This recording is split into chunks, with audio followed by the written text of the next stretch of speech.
Good morning.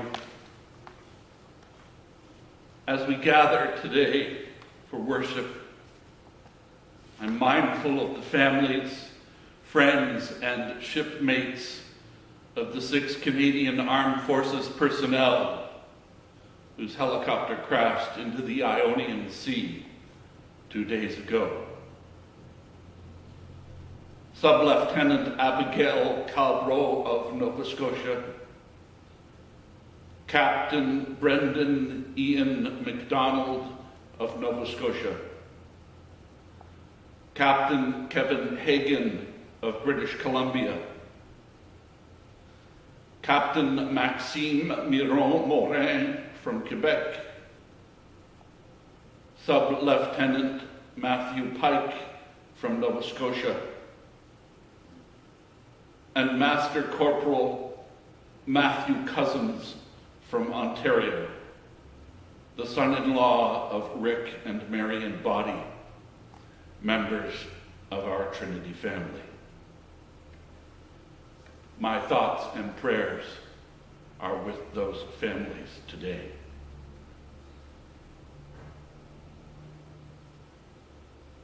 And now I invite you to quietly prepare yourselves for worship.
In the darkest valley, at the banquet table, in the hard work of life, at the moments of ease, in our day-to-day reality, at times set aside like this time now, for worship, for listening, for paying attention with every step we take. Goodness and mercy follow us. Our cup overflows. And now I invite you to join with Johnny as he plays hymn number 126 from More Voices, Are You a Shepherd?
Let us pray. Spirit of life and love, we gather together in different ways today, from computer screens, telephones, car radios. We gather, reaching out across the wires, waving from a safe distance, to come together in religious community. From living room to front porch to car seat, we gather as we are able, ready to be of service to each other, to the world, ready to build the community of hope and of love as we face this day. We are apart, but we are together, offering our love, our commitment, our hope, and our prayers in service to one another in this world. It is a new way, but an old way, that we come together in worship today. Amen.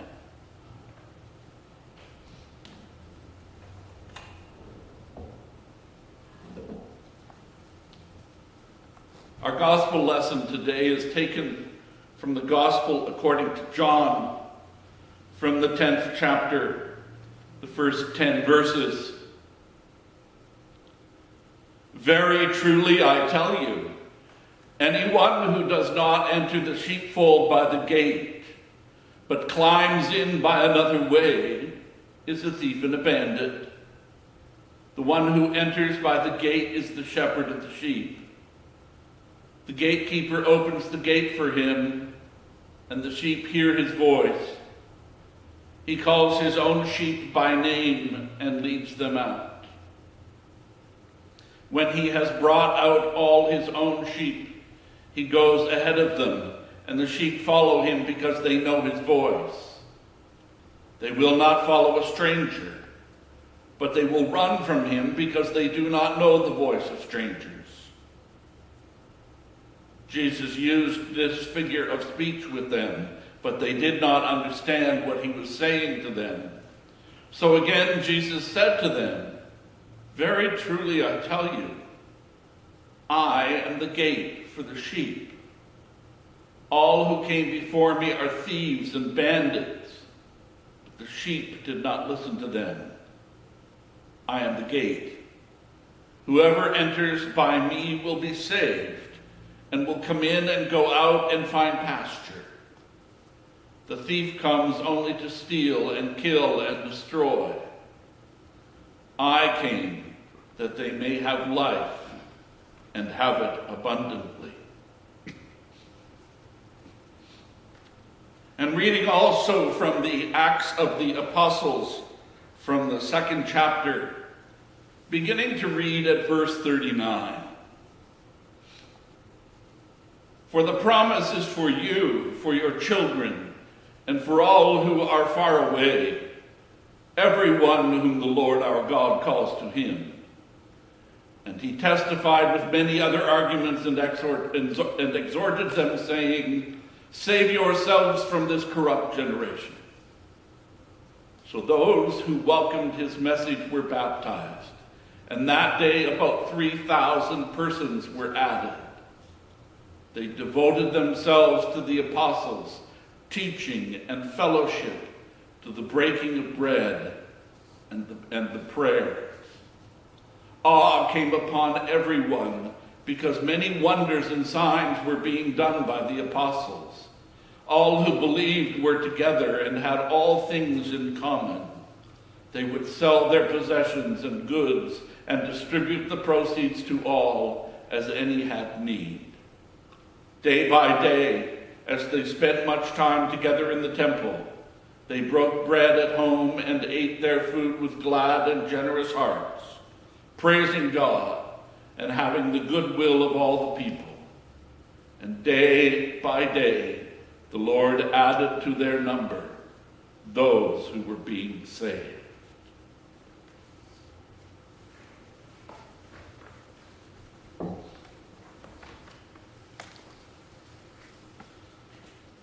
And now I invite you to sing along with Johnny as he plays a tune from Voices United, which is number 716, but the words are from More Voices, found at number 143.